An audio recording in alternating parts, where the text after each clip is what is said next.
Welcome everyone to a special segment of Tori Says. I have an article that I'm just publishing that I want to walk you guys through because I want to show you a timeline. The article's name is "Breaking FBI Paid CrowdStrike for DNC Server Work." Yes, the FBI had paid CrowdStrike. I found the receipt number. It's PIDDDJF 151200 Papa 007649. Here is the receipt. The link is there, so you can go see it on the federal database. They had hired CrowdStrike. They hired CrowdStrike on July 8th, 2015, and payment was released on July 7, 2016. That's only 2 days after FBI Director Comey exonerated Hillary Clinton. Now, the one question that we all ask is why the FBI never got their hands on the DNC and RNC servers that were allegedly hacked. I believe it's not a hack because it is the typical MO of the way this fourth unelected branch of government works.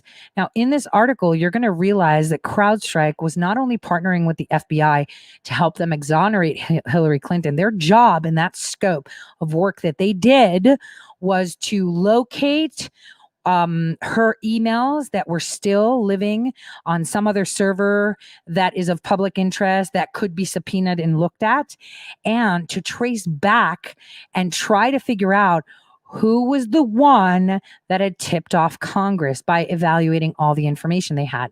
Now, it just so happened that both the DNC and the RNC hired CrowdStrike because of this alleged hack. Now, think of it this way. If you have a server that's a federal government server, you can't access that server and delete information without getting caught. There's going to be a fingerprint. But if you allege a hack, you can go in there and make it look like anything happened. And we all know that the report from CrowdStrike was riddled with BS. I mean, the code was completely Chinese, made to look Russian. It was a complete hoax because their job was to go in there and eradicate any footprints. So the FBI never asked for it and where it is. Now, many people will say, well, they said it was a Russia hack. Well, listen, if you get hacked and you have no idea who did it, and it wasn't a hack, then you're going to blame someone, because then if it's an enemy, which is Russia, they would never blame China, right?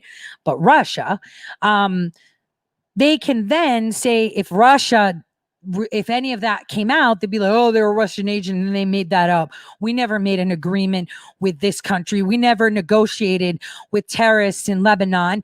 We never negotiated with terrorists in Libya. We never had agreements with, Iraqi insurgents. We never exchanged people for money with the cartels, all that stuff. Oh, it's just manufactured. Don't look at it. Because that's the type of stuff and deals that were done. And so the FBI didn't tell us they hired CrowdStrike. Why? Conflict of interest, maybe? Or maybe that contract where they hired CrowdStrike to find her emails and delete them, Peter Strzok was on that, and was also on the mid-year exam, and was also on everything, on the DNC hack too, which is incredible. He was everywhere because Peter Strzok was a CIA asset for John Brennan. Imagine how many more of those are sitting within our FBI, within other agencies right now. There's a lot of them. So they didn't come clean. There were no checks and balances because the same company across the board, no Chinese walls per se, as they say, in law firms, right? No Chinese walls. And, Strzok was actually grooming the IT director of the DNC to hand over access. And he was trying to create the storyline of a hack because they needed to get in there. See, they realized that some of those emails trace back to people that were within the DNC, DCCC, RNC. Yep, Ron, I'm talking to you. All these people had emails from Hillary Clinton at some point in time. So what they needed, and, there were a lot of McCain emails. There were a lot of Lindsey Graham emails. This article walks you through it. But I want you to see the bigger picture. And the bigger picture comes not just from the interview transcript, which pretty much shows you without a doubt that the FBI was grooming this, multi-named, IT director, but you're going to see where it all started. And this is what they did to hide the truth. Walking you through from 2012, the first thing that should ring an alarm is that Congress received information from an anonymous source that Hillary Clinton was using private emails and server for official use. Benghazi. The reason I say this is I want you to know a lot of people think that in this day and age, there are protections. Now, if we're being monitored, then so are they. But here's the thing, just because you're able to access information, like for example, if I was able to access information that showed, criminality, right, by individuals within the government, if I did that without permission, without having a need to know, I can go to jail because that's a violation of my oath. But keep in mind, if I was assigned to go and retrieve information, look at information, parse information, peruse information, and I find evidence of a crime, it is not a crime to report a crime. Now, one might say, well, we have Inspector General set up. Stop. We already know how that works. And, 9 times out of 10, the people that actually give such information to people in Congress or the Senate or trustworthy generals like, General Flynn or something, are people who are contractors and are not afforded rights of whistleblowing protection. Patrick Berge, the creator of ShadowNet, asked for whistleblower protections and he was not afforded them because he was a contractor. And I've spoken about contractors. I've explained to you why they use them. This is how they remove liability from the actions being done. Now, in my article, I go on to describe how you yourself can identify certain codes that they use, like the number 130, which means inside job, on a public forum. It's time to take our numbers back, hence why we're doing this on the 19th. So I knew that they had hired CrowdStrike. I've been kind of inching in saying it, but I never had the receipt. So since I found the receipt, God bless America for updating records, I guess. I don't know. I thought I'd talk about it. Now, not only that, if you put that hand in hand with the testimony of the DNC IT director, you'll just see how elaborate their cover-up is. And you can see it through this timeline. Look, the Congress receives the tip. No one knew about it, though. November, Hillary Clinton changes to a Google server. December, congressional investigators ask her, do you use private emails? Right? So she changed it right before they asked her, so she knew. In March of 2013, Brennan was sworn in as the CIA directors. Then Gawker releases an article saying that some guy named Guccifer had her emails. And so then we go to March here, and Brennan starts to secretly spy on Congress because he wants to find out who this person is, right? So then we go to July, and she changes her server again. So then in 2014, and this is important, remember, she changed her server in 2013 again. So all of this is gone because even in Comey's statement that I've linked up in my article, you're going to see that he doesn't talk about before July 2014. So April, Flynn is forced to retire. Over collections, on all presidential candidates begin. And then the OPM alleged hack that was used to be able to give all that information and data to General Hayden and General Jones through ClearForce so they can crunch it out and see who may or may not have been responsible for this and figure it out. But, when it's filed under a specific clause, right? There's a specific clause within the government which allows the government to hide things forever. It's called state secret privilege. The minute something is filed under there, it means, oh, it's buried and it's forgotten forever. I'll tell you what, 9 times out of 10, if it's sealed under there, it's bleached, eradicated, obliterated, manufactured, falsified. That's how they get rid of stuff. 2015, Hillary Clinton ignored questions from Congress email in 2012. Right here, right? She ignored that. Whoop. IG of the State Department suddenly comes to the forefront. The loser, Linnick, that finally got fired, that I've been crying about for so long. Why is he still there? He asked to create a secret, separate server. And then he was responsible to release all her emails, but he said he needed time up until January 2016, slowly. Just enough time for the FBI to mitigate, because that's where the FBI had hired CrowdStrike. CrowdStrike was hired to find all these and get rid of them. And that same year, in 2015, Clinton apologized. Then she agreed to turn over her thumb drive and her server. Which one? Then she, did all these things. First she's like, I didn't send any classified. She did. And then she was like, oh, I'm so sorry. Then on September 8th, John Brennan gets in contact with his favorite FBI agent. We all know who that is. That's actually a CIA asset, to reach out to the DNC and begin rapport with the DNC IT director. So they had multiple phone calls. So John McCain also reached out to his RNC contact and asked him to provide him access to specific emails and headers of emails that he requested. Now, November 15th, the conversation around that time, the FBI agent told the DNC's IT director that, Russians are involved, but not state sponsor. He just said Russians, right?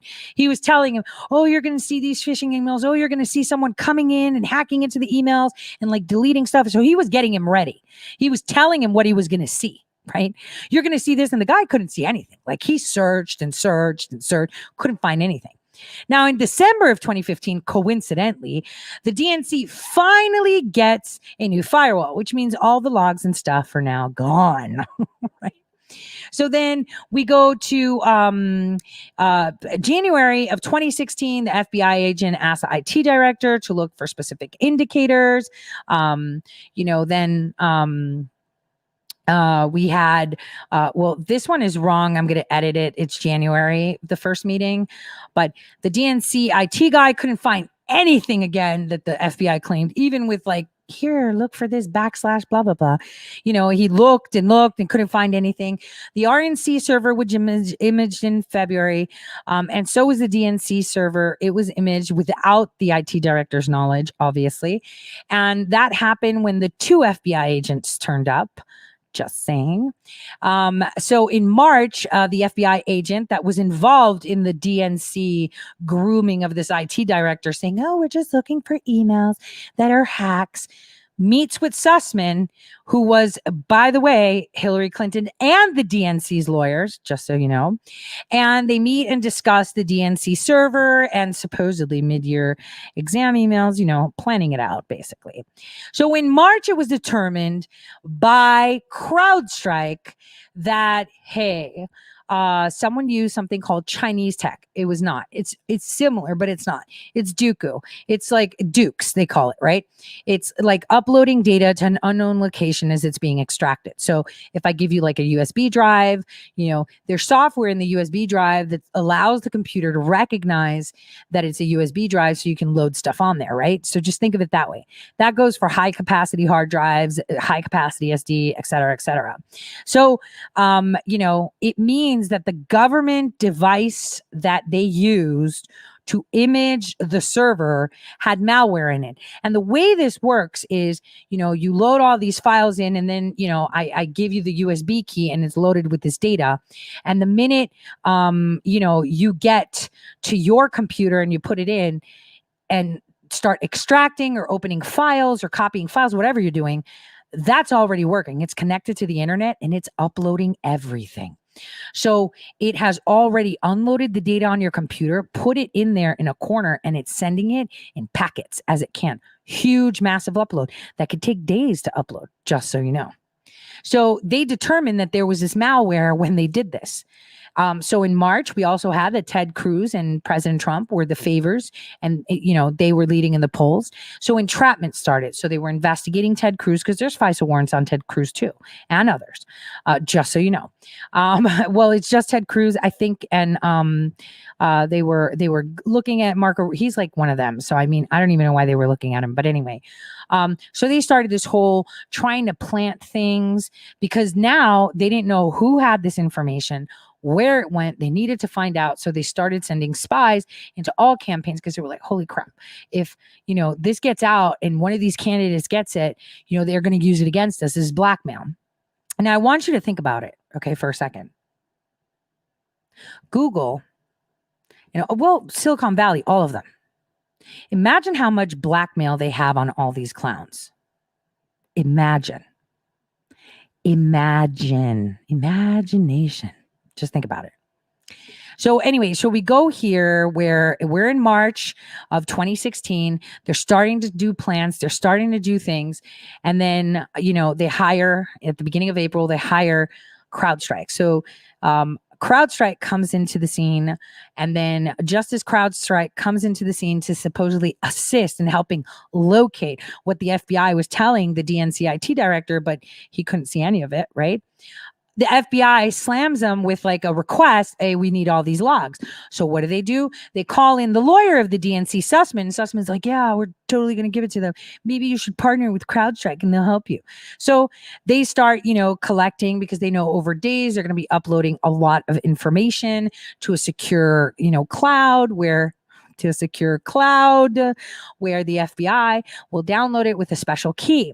Now, about a day or two into that uploading this information for the FBI, the DNC IT director is totally looking at what's going on in the DNC, like he's just paying attention, and suddenly he sees people hacking emails. Oh my gosh, what is the coincidence of that? Who is logging on, deleting emails and doing things? And he panicked. He got his whole team, we got to find it, but it was someone anonymous hacking. So the anonymous person was hacking when they knew he was on 24/7 monitoring because he was sending secure information to the FBI. Total coincidence. Okay. So they completed the transmission on April 30th. In May, Plaid River Networks actually imaged the DNC server publicly, right? And then CrowdStrike took control of the server data and said that there was a Stuxnet type infiltration, an APT cyber attacks. Now, Stuxnet was something that was created by contractors back in the early 2000s under Bush. And I know they love to call it Russian, but it's totally not. It's part of Project Olympic Games. Get it? And that evolved into DUQU. So they say that's what happened. So then, then they figure out that they got confirmation that they were able to finally track that the imaging device that was used by them, by the FBI or CrowdStrike, whoever entered and imaged them, like Seth Rich, I don't know.